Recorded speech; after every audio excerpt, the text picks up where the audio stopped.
This is an AI-generated podcast based on the article Stop Selling, Start Serving: How Jack Frisby Built a Business on Biblical Counterculture, written by Mark Clevenger. The article links in the show notes. Jack, welcome to Kingdom Factor Collective. Really glad to have you here. Mark, thanks so much. Really glad to be here, man. So, you started out in seminary, planted a church in Fishers, Indiana, and then somehow ended up logging over 30,000 cold calls over your career. That's a pretty wild arc. How does that even happen? Right? Yeah, it kind of surprises me too when I say it out loud. So, when that church planting season ended, I just needed to make a living. I took a straight commission sales job and I just never really looked back. Climbed up to VP of sales at a commercial landscaping company, then launched out on my own in 2004. And what I found pretty quickly was that business owners, they go into business because they love what they do, but they don't necessarily love selling. Most of them hate it. But then they realize nothing happens till the sale is made. Does that make sense? Totally. And that tension is real. So, your whole approach, the book, the coaching, it centers on this idea of stop selling, start serving. Can you unpack that a little? Like, where does that come from for you? Yeah, so it's rooted in Matthew 20, where Jesus says, whoever wants to become great must become a servant. And in business, I think we look at that and we're like, I'm not sure I'd buy that, really, by the way we behave. But what I discovered was there's actually great wisdom in that idea. And Philippians 2, where Paul says, consider others more highly than yourself, when you go into a conversation genuinely focused on what you can contribute rather than what you can extract, you build rapport so much more substantively. People dig their heels in when somebody's pitching them, but when somebody's genuinely serving them, they start leaning in.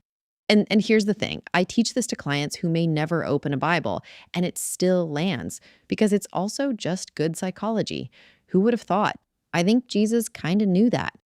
That's a great line. So, you're essentially saying the biblical model and the effective business model are the same model. Exactly. Yeah.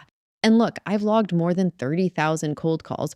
So I'm not anti sales, but what I shifted to and what I teach now is leveraging LinkedIn to get warm introductions through people who already know you. When I tell people the number of appointments I can get with prospects just for my own business, they're like, there's no way. But it's actually pretty simple. I just have people I know introduce me.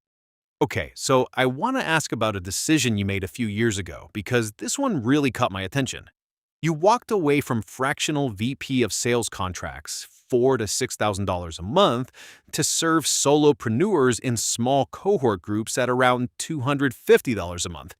People thought you were crazy. Yeah, I've literally had people say, how can you make that work by only charging that much? That doesn't make any sense. And I'm like, yeah, it actually does. But I don't really want to bother explaining it because if you don't think it makes sense, you're not going to listen to me anyway. But honestly, that decision didn't come from a spreadsheet. It came from months of prayer during a slow season. The idea of building cohorts for smaller businesses just kept resurfacing, and I sat with it, prayed over it. I felt like the Holy Spirit was little by little forming my thinking around this.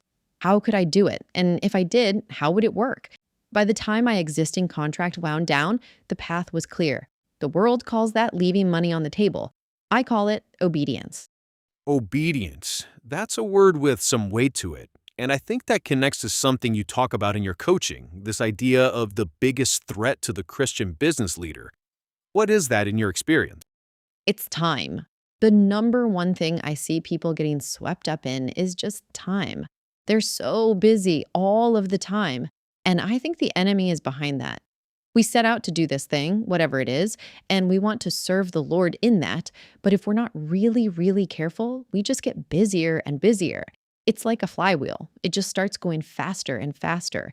And then people get in debt, get in over their heads, burn out, isolate. And then they're like, how did I end up here? So my challenge to the leaders I coach isn't really about work-life balance. It's deeper than that. Is your relationship with the Lord actually directing your business, or are you just running a business on biblical principles you learned years ago? Nothing against biblical principles, that's a good thing. But if you're not engaged in a dynamic relationship with the Lord where He is actually directing your business, you're settling. That distinction between applying biblical principles and actually being directed by the Lord, that's a different thing entirely.